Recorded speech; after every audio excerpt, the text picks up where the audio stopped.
Your standard procedure for engaging Mac Addict discs goes as follows. You're 10 or 11 years old and it's the late 90s. Your dad gave you a big stack of Mac Addict discs to teach you about the miracle of software installation.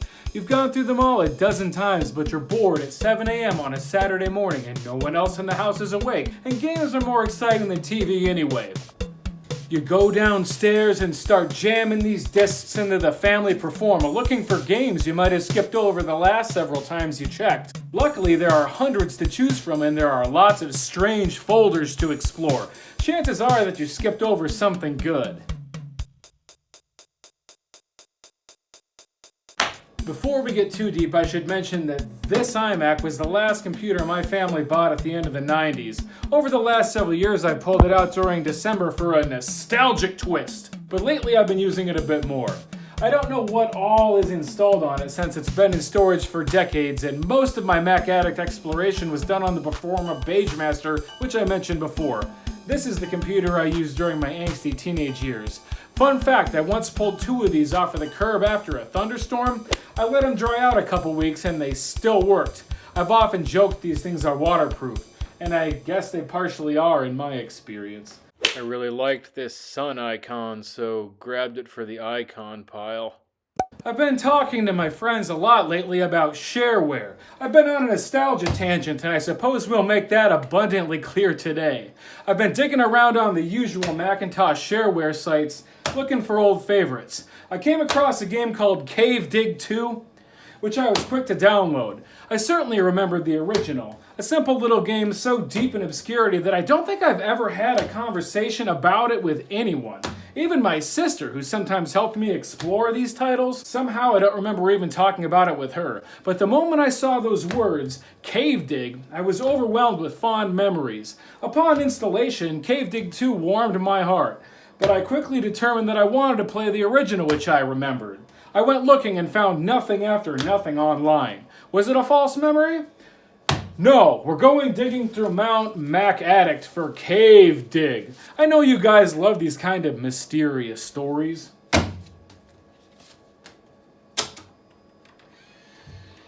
You put the disc in and click on it. From there you'll discover the software icon, and inside that you'll find a glorious folder titled Fun and Games. A 10-year-old will already feel like an experienced computer hacker by this point.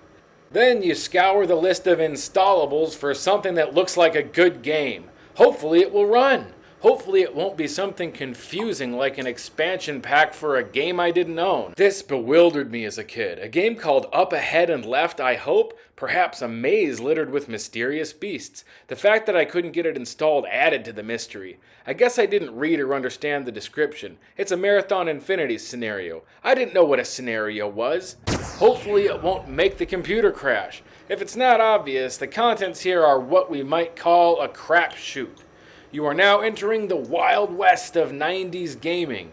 Even as a youngster, I held a deep understanding that these games were different.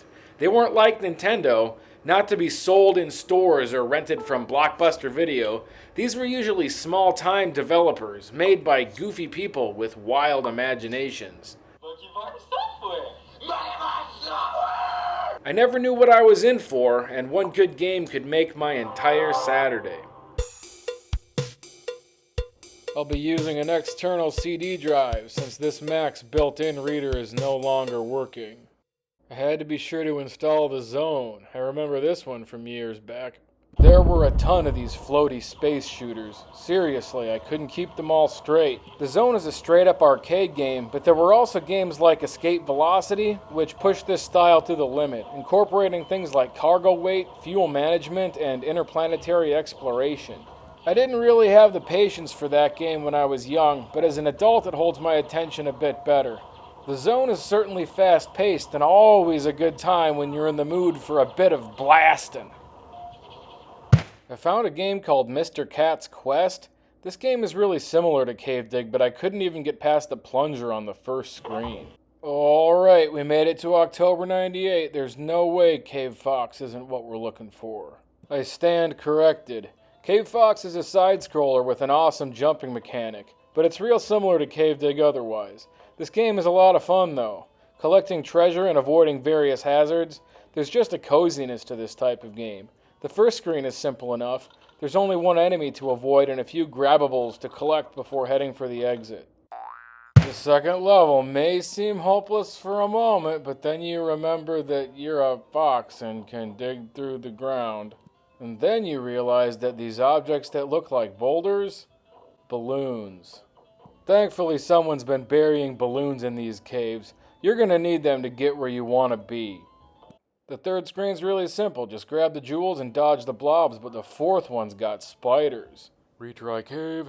The spiders can be remedied with blocks if you're not going for the pacifist run.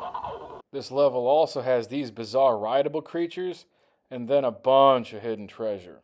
Cave number 5 offers what we can refer to at this point as standard threats, standard rewards, and standard surprises. And cave number 6 is all zoomed in so the characters look huge. Rock, scissors, paper. I don't think I installed this as a kid. We played it enough in gym class settling various tiebreakers. But you can bet I'm going to try it today because this is the exact kind of zany game I'm talking about. The whole experience just screams, because I can. And that, my friends, is what characterized the 1990s. Get a good look. Okay, so I remember this one. This has actually got burning rubber on it, which is a classic Macintosh Shareware game about a crazy driver made by a teenager who had never actually driven a real car. It's a riot. I have never played another game like Burning Rubber. It has an amazing sense of risk, reward, and speed. The whole thing's just got this reckless, rascally vibe. It's peak Shareware without a doubt. The first level has pedestrians, construction workers, and animals to avoid. There's also a toll booth to go blazing through. Level 2 is a bit more of the same, but with narrower roads. We took a family trip to my grandparents' house in Missouri, and I remember playing this with my sister on my dad's laptop. We got pretty competitive about the high scores, but it was just a blast. Playing on a laptop felt like a really big deal back then. Level 3 is called Winterland, and living in Minnesota, this reminds me of a pizza delivery job I used to have. I think what we're looking at here is almost simulation tier realism, the way people drive these days. And level 4 is in space! I'm just kidding, it's called the tunnel. So you're blind gunning it through the dark, trying to stay on the road with only other traffic and road signs to guide you. The best strategy here is to go straight until you're sure there's a turn. This game really is a treat. There's something about the frantic high-speed turns and the scowling engine sounds that just feel so genuine and believable. I was always big on changing folder icons, a trick my dad taught me early on. The first thing you do is create a donor folder. Then you hit File, Get Info, General Information on the icon you want to save. Copy the icon from the Edit menu. Then get info on the donor folder. Be sure the icon is selected and hit Paste. August 98 has Lunar Commando. This game starts off with a wave of flying saucers to blast. Then if you miss any, you've got to go in with your laser pistol and clean up all the mess they made. At first the alien blobs just hop around. Then they start to drip from the ceiling. And then they become humanoid. The sooner you get them, the better. If you opt for the Start Here icon, you'll be treated to an overload of zany antics and animation. This would have been quite the novelty if I'd bothered clicking on it as a kid. Watching video on the computer wasn't really normal in the 90s. But think about it. Everyone already had a living room full of equipment designated specifically for video playing. There are various demos, clickables, and previews of all sorts. And looks like some skits from the producers of Mac Addict. Darn it, Wade, this email thing really gets my goat. I meant to send a prescription to old Mr. Blah Blah Blah, and I can't remember his name. I just sent a love letter to old Mr. Wainwright when I meant to. For those curious, most of the disk's contents are accessible this way, but I prefer clicking through the folders myself. When you've had enough, hopefully you can get back to the main menu and close the program without too much fanfare. Might be easier said than done depending on what you've decided to click on. Personally, I was pretty over it after about 40 seconds. I do think this feature gives us an amazing look into the 1990s attitude though, and I don't want to take that for granted. Boy, this disc here is a classic for me. We better go through a few of these.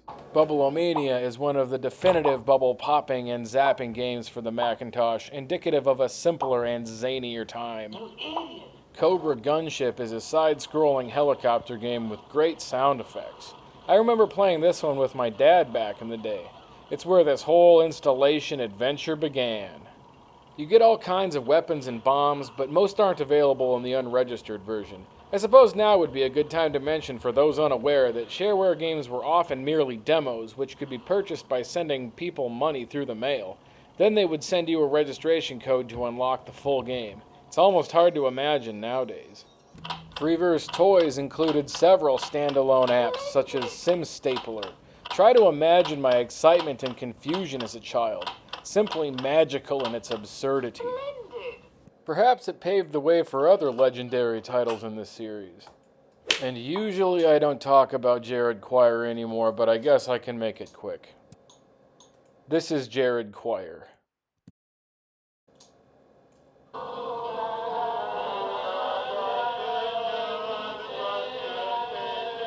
Fifth from the bottom of my pile, we come to January 98, and under Fun and Games, none other than the original Cave Dig.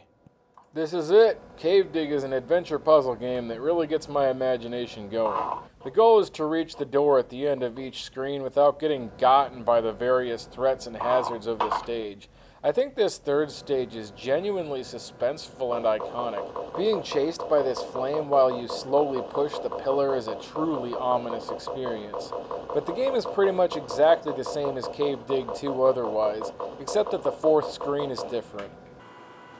I actually couldn't get past this, which was a bit disappointing, so we'll take a quick look at Cave Dig 2 instead. As you can see, the first three caves are pretty much the same, and the fourth has this cool snake-like beast to avoid as well as some jewels to collect instead of falling rocks. The animations also look a bit different. Myth always seemed like such a big deal. Icons on this disc are characters from the game. Better grade these papers. Dartboard was always a fun game. You hold the mouse button down until the meter fills up and then release it to throw. It feels oddly convincing and satisfying to sink a shot. It's another one of those games I don't ever remember playing with anyone else. And I really want to stress the weirdness of that because when someone in town got a new Nintendo game, we all heard about it. We went to each other's houses to see what all the fuss was about. This was during the Nintendo 64 era, so I suppose simple games like Dartboard just didn't seem newsworthy. But I'm sure a few years earlier they would have been. It's strange to think that a game like this would have been real impressive to play at home only a few years earlier. But we could afford to take it for granted because we had already been exposed to newer, fancier things. Technology was changing fast. I want to stress that, despite not looking nearly as fancy as Mario 64, this game didn't feel old at the time. I took them both seriously. Maze Ball seems like it would be right up my alley. I'll have to come back to this one. Bubble Trouble is a legendary and beloved aquatic wildlife simulator. Mac Brickout is your standard issue paddleball outing. It's probably above average for the genre, but there are a lot of good brick-breaking games for the Mac. Ultimate Pool's a treat. Check out these brake physics. How do you argue with that? Blockforge almost looks a little bit like Tetris if you squint. Harry the Handsome Executive has become something of a mascot character in my opinion. You face your adventure from the comforts of your office chair. Tomb of the Taskmaker is a sprawling and in-depth adventure RPG. It has a very specific attitude and charm, but the more time you spend with it, the more it comes to life. I haven't seen anything quite like it before or since. Battle and Babe is a surprisingly entertaining RPG where you play as an infant fending off vultures and snakes.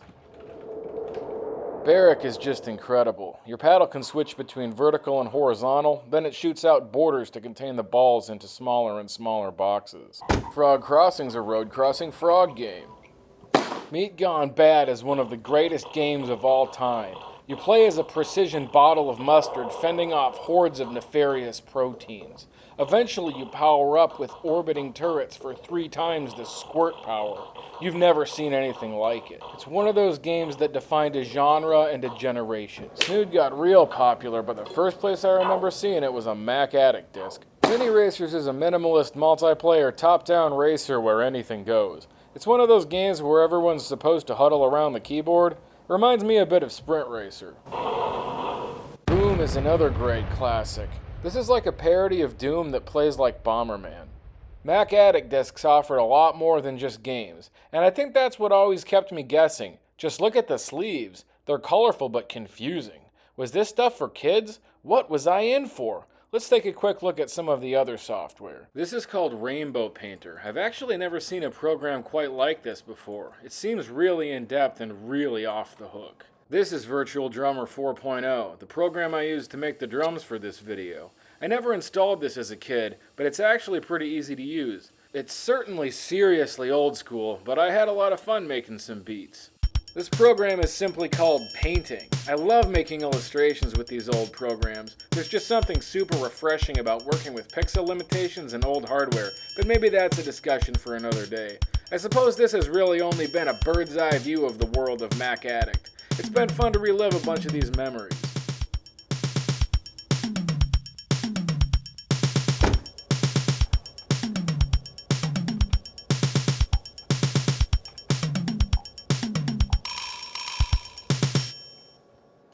These folder icons are seriously so much fun, and I absolutely love the decision to phone it in and go with red and green alternating for December 1998.